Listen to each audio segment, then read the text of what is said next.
Có một câu hỏi tưởng như rất đơn giản nhưng lại khiến giới khoa học tranh luận suốt nhiều năm qua. Nếu một người không ăn trong 16 tiếng, điều gì thực sự xảy ra bên trong cơ thể họ? Không phải cảm giác đói, đó chỉ là tín hiệu từ não bộ. Không phải sự sụt cân, vì cân nặng thay đổi rất chậm. Và cũng không phải ý chí hay kỷ luật. Điều thay đổi thật sự nằm sâu hơn, ở cấp độ sinh học. Một sự chuyển dịch âm thầm nhưng có ảnh hưởng lớn đến cách cơ thể sử dụng năng lượng, tích trữ mỡ và duy trì sự sống. Khoa học gọi hiện tượng đó là metabolic switch. Còn nếu nói bằng ngôn ngữ đời thường hơn, đó là lúc cơ thể cuối cùng cũng có được một khoảng nghỉ sinh học. Trong hàng trăm nghìn năm tiến hóa, con người không ăn theo đồng hồ, không có khái niệm 3 bữa đúng giờ, không có thức ăn vặt giữa các bữa, và chắc chắn không có việc nạp năng lượng gần như liên tục suốt từ sáng đến đêm. Ăn rồi chờ, ăn rồi tìm kiếm, ăn rồi để cơ thể tự xoay sở. Sinh học con người được xây dựng dựa trên những chu kỳ như vậy. Chu kỳ có ăn và chu kỳ không ăn, chu kỳ dư thừa và chu kỳ khan hiếm. Nhưng xã hội hiện đại đã xóa nhòa ranh giới đó. Ngày nay, con người có thể ăn bất cứ lúc nào. Thức ăn ở ngay trong túi áo, trên bàn làm việc, trong ngăn kéo, trên điện thoại chỉ cách một cú chạm. Và chính trong bối cảnh đó, một câu hỏi mới xuất hiện. Điều gì xảy ra khi cơ thể không còn được nghỉ? Mỗi khi chúng ta ăn, cơ thể bước vào trạng thái xử lý và lưu trữ năng lượng. Insulin tăng lên để đưa glucose từ máu vào tế bào. Phần năng lượng dư thừa được cất giữ dưới dạng glycogen và mỡ. Đây là cơ chế hoàn toàn bình thường. Không có insulin, con người không thể sống. Vấn đề không nằm ở việc ăn, vấn đề nằm ở việc ăn liên tục mà không có khoảng nghỉ sinh học. Hãy hình dung cơ thể như một thành phố. Ban ngày, xe cộ tấp nập, nhà máy hoạt động liên tục, năng lượng được tiêu thụ và phân phối.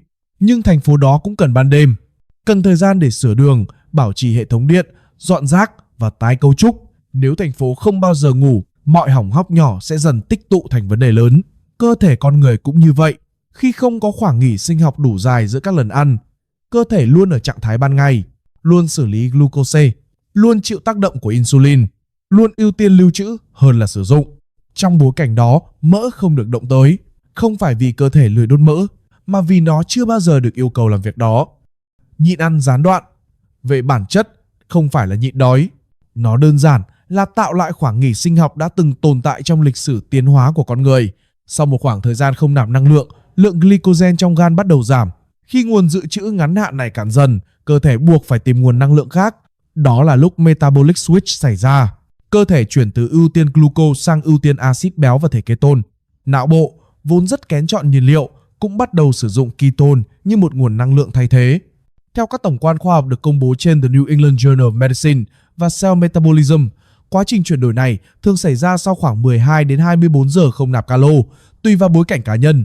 Điều quan trọng cần nhấn mạnh là đây không phải một phát minh hiện đại, không phải một hack cơ thể, mà là cơ chế sinh tồn đã được lập trình sẵn trong sinh học con người. Khi metabolic switch được kích hoạt, hàng loạt thay đổi sinh lý diễn ra. Insulin giảm xuống, tạo điều kiện cho mỡ được huy động. Một số hormone liên quan đến thích nghi năng lượng có xu hướng tăng. Cơ thể chuyển sang trạng thái tiết kiệm và sử dụng hiệu quả hơn các nguồn dự trữ dài hạn. Trong bối cảnh này, một khái niệm thường được nhắc đến là autophagy. Autophagy hay tự thực bào là quá trình tế bào tái chế các thành phần cũ hoặc hư hỏng. Đây là một cơ chế sinh học nền tảng, đã được ghi nhận bằng giải Nobel y học. Tuy nhiên, khoa học cũng rất rõ ràng ở điểm này. Autophagy ở người không diễn ra nhanh chóng hay mạnh mẽ như trong các thí nghiệm trên động vật. Nó phụ thuộc vào thời gian, tần suất, bối cảnh dinh dưỡng và trạng thái sức khỏe tổng thể.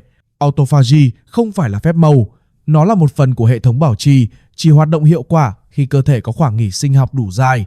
Chính tại đây, nhịn ăn gián đoạn thường bị hiểu sai nhiều nhất. Trên mạng xã hội, autophagy đôi khi được mô tả như một công tắc thần kỳ, chỉ cần nhịn đủ giờ là cơ thể tự làm mới, trẻ hóa hay thanh lọc. Nhưng trong tài liệu khoa học, không có khẳng định nào như vậy. Autophagy không chữa bệnh, không đảo ngược lão hóa và không thể thay thế lối sống tổng thể. Nó chỉ là một cơ chế hỗ trợ, một phần trong bức tranh sinh học rộng lớn hơn, nơi khoảng nghỉ sinh học đóng vai trò trung tâm. Khi chuyển sang khía cạnh giảm cân, khoa học đưa ra một kết luận khá nhất quán. Các phân tích tổng hợp trên JAMA và PubMed cho thấy nhịn ăn gián đoạn không vượt trội tuyệt đối so với các phương pháp giảm cân khác nếu tổng năng lượng nạp vào là tương đương. Nói cách khác, nguyên lý cân bằng năng lượng vẫn đúng. Nếu năng lượng nạp vào lớn hơn năng lượng tiêu hao, cân nặng vẫn tăng. Nhịn ăn gián đoạn không phá vỡ quy luật đó. Vậy tại sao nhiều người vẫn giảm cân khi áp dụng phương pháp này? Câu trả lời nằm ở hành vi. Giới hạn khung giờ ăn giúp giảm số lần ăn vặt, giảm quyết định liên quan đến thực phẩm. Và với một số người, điều đó khiến việc duy trì thâm hụt năng lượng trở nên dễ dàng hơn. Trong trường hợp này, nhịn ăn gián đoạn không phải là công cụ đốt mỡ, mà là công cụ tổ chức hành vi ăn uống. Bên cạnh cân nặng, một số nghiên cứu ngắn hạn cho thấy nhịn ăn gián đoạn có thể cải thiện một số chỉ dấu chuyển hóa như độ nhạy insulin, lipid máu và huyết áp ở một số đối tượng. Tuy nhiên, phần lớn các nghiên cứu hiện nay có thời gian theo dõi ngắn. Bằng chứng dài hạn, đặc biệt trên các nhóm dân số đa dạng, vẫn còn hạn chế. Chính vì vậy, các tổ chức y tế lớn luôn sử dụng ngôn ngữ thận trọng, có thể hỗ trợ, có tiềm năng, thay vì đưa ra khẳng định tuyệt đối. Khoa học cũng không bỏ qua các mặt hạn chế. Một số nghiên cứu quan sát gần đây gợi ý rằng khung giờ ăn quá ngắn có thể liên quan đến nguy cơ tim mạch cao hơn. Tuy nhiên, các tác giả cũng nhấn mạnh rằng đây là mối liên hệ quan sát, chưa đủ để xác lập quan hệ nhân quả. Nhiều yếu tố gây nhiễu như chất lượng chế độ ăn, mức độ vận động, giấc ngủ và căng thẳng vẫn chưa được kiểm soát hoàn toàn. Ngoài ra, nhịn ăn gián đoạn không phù hợp với tất cả mọi người. Ở một số cá nhân, đặc biệt là những người có tiền sử rối loạn ăn uống, phương pháp này có thể làm trầm trọng thêm mối quan hệ tiêu cực với thực phẩm. Ở một số phụ nữ, việc kéo dài thời gian nhịn ăn có thể ảnh hưởng đến trục hormone nếu không được cân đối dinh dưỡng hợp lý. Những điều này không nhằm phủ nhận nhịn ăn gián đoạn, mà để đặt nó vào đúng vị trí, một lựa chọn, không phải chuẩn mực bắt buộc. Một hiểu lầm phổ biến là cho rằng nhịn ăn càng lâu thì lợi ích càng lớn, nhưng sinh học không vận hành theo logic cực đoan. Metabolic switch không phải là công tắc bật càng lâu càng tốt, và autophagy không phải thứ cần bị ép kích hoạt. Giá trị cốt lõi của nhịn ăn gián đoạn, nếu có, không nằm ở sự chịu đựng mà nằm ở việc khôi phục nhịp điệu. Cơ thể con người cần những giai đoạn làm việc và cũng cần những khoảng nghỉ sinh học để duy trì sự ổn định dài hạn. Khi tổng hợp toàn bộ bằng chứng hiện có, thông điệp khoa học trở nên khá rõ ràng. Nhịn ăn gián đoạn không phải phương pháp chữa bệnh, không phải con đường duy nhất để cải thiện sức khỏe, và không phải lựa chọn tối ưu cho tất cả mọi người. Thứ đứng sau những hiệu ứng được quan sát thấy chính là khoảng nghỉ sinh học, điều mà cơ thể con người đã quen thuộc trong hàng trăm nghìn năm tiến hóa, nhưng lại ngày càng thiếu trong đời sống hiện đại. Khi hiểu điều đó, nhịn ăn gián đoạn không còn là một trào lưu gây tranh cãi. Nó trở thành một chủ đề khoa học đang tiếp tục được nghiên cứu, hoàn thiện và đặt trong bức tranh lớn hơn của sức khỏe con người.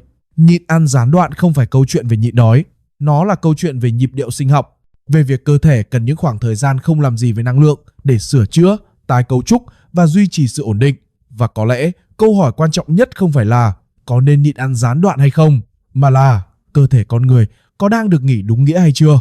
Nếu bạn quan tâm đến cách cơ thể con người thực sự vận hành dưới góc nhìn khoa học, không thổi phồng, không trào lưu, không hứa hẹn điều không có trong nghiên cứu, hãy cân nhắc đăng ký kênh. Việc đăng ký không phải để tin ngay, mà để có thêm một nguồn tham khảo đáng tin cậy. Trong một thế giới mà thông tin sức khỏe ngày càng dễ bị đơn giản hóa và hiểu sai, nội dung trong video này mang tính tham khảo và giáo dục. Video không nhằm mục đích tư vấn, chẩn đoán, kê đơn hoặc điều trị y khoa và không thay thế cho ý kiến của bác sĩ hoặc chuyên gia y tế có chuyên môn.